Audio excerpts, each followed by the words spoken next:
Yeah, the windshield wiper keeps on fucking freezing up on me. I'm only going 20 miles an hour, got stuck in a ditch already, and luckily some good old country boy rednecks pulled me out of the fucking ditch. But I'm the only fucker out here. I'm the only fucker out here on a fucking highway with 3 ball tires, delivering the fucking daily news.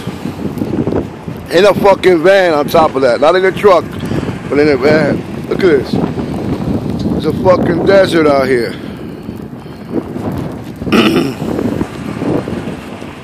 Nobody out here for miles.